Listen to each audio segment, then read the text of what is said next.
1 তারিখ থেকে 10 তারিখ পর্যন্ত মানে গত 10 দিন আপনারা আমার ইলেকশন ক্যাম্পেইনের জন্য টাকা পাঠিয়েছেন। যারা আমাদের যে ইসলামী bank Bangla motor branch dedicated একটা অ্যাকাউন্ট আছে, ব্যাংক অ্যাকাউন্টে পাঠিয়েছেন 2,56,708 টাকা। আবার বলছি, ব্যাংক অ্যাকাউন্টে 2,56,708 টাকা।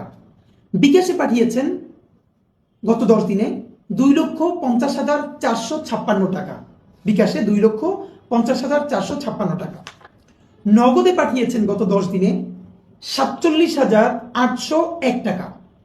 রকেটে পাঠিয়েছেন গত 10 দিনে 8,565 টাকা।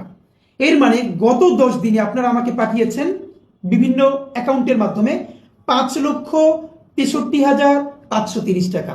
এর সাথে আপনারা জানেন, আমি যখন প্রতিদিন ক্যাম্পেইনে বের হই, আমাদের বিভিন্ন একদম জুনিয়র ভাই বন্ধু থেকে শুরু করে আমাদের মা, খালা, আমাদের আঙ্কেল আন্টিরা আমাকে 20 টাকা থেকে শুরু করে 500, 1000 টাকা হাতের মুঠোয় দিয়ে দেন। আমরা গত 10 দিনে সেরকম যেটা পেয়েছি এটা 61,350 টাকা। গত 10 দিনে আমি যখন রাস্তায় হাঁটি, এবং আমি রাস্তায় হাঁটি না, এটা একটা বলে রাখি, গতকালকে আমাদের একটা টিম একটা ওয়ার্ডে কাজ করছিল। এক আন্টি আমার লিফলেট দেখে আবার ফিরে এসে 200 টাকার একটা নোট আমাদের মিসবার কাছে দিয়ে বলেছে, এটা হাদির কাছে পৌঁছবা, আমার খুব ইচ্ছে ছিল, আমি 1000 টাকা দিব, আমার কাছে এখন টাকা নাই, এই টাকা 200 ওর কাছে পৌঁছবা। আন্টি, আপনি যদি আমার এই আজকে কথা শুনে থাকেন, আপনাকে আমার অনেক সালাম। আমি এই টাকাটা যত্ন করে বাসায় রেখে দিয়েছি।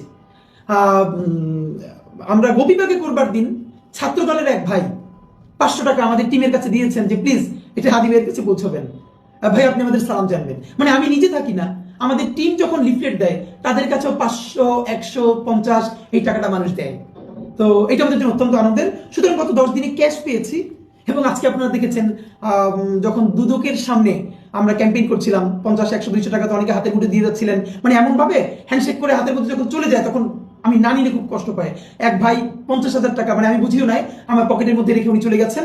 একটু পরে আমি একটু মানে উঠাইয়া দেখার জন্য যে পকেট থেকে মিস হয়ে যায় কিনা ওদের হাতে দিব, তখন দেখলাম যে 50,000 টাকার একটা বান্ডেল, এবং এইটা সহ 61,350 টাকা এসেছে। এর মানে গত 10 দিনে আমার কাছে নগদ এবং বিভিন্ন অ্যাকাউন্ট সহ 6,24,880 টাকা এসেছে।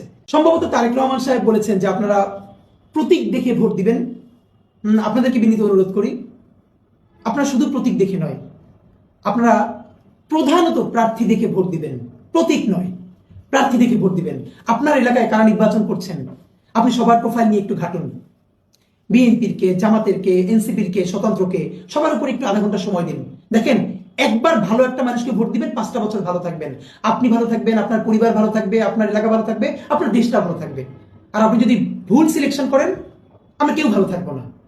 আমরা যদি সবাই বেছে বেছে যোগ্য লোকটাকে, যোগ্য প্রার্থীকে ভোট দেই, সে বিএনপির হোক, জামাতের হোক, এনসিপির হোক এবং স্বতন্ত্র হোক, যে দল থেকেই হোক, তাহলে যোগ্য মানুষগুলো যদি গিয়ে সংসদে দাঁড়ায়, আপনি ভাবেন তো আমাদের সংসদটা হয়ে উঠবে যোগ্য মানুষদের একটা কারখানা।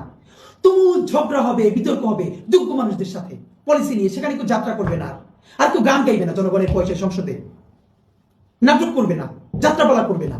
সুতরাং প্লিজ প্রতীক দেখে নয়, যোগ্য প্রার্থীকে ভোট দিন, সে যেই দলেরই হোক। আপনারা গত 10 দিনে আমাকে দিয়েছেন 6,24,880 টাকা, আর শুরু থেকে আজ পর্যন্ত আপনারা আমাকে দিয়েছেন 21,65,292 টাকা।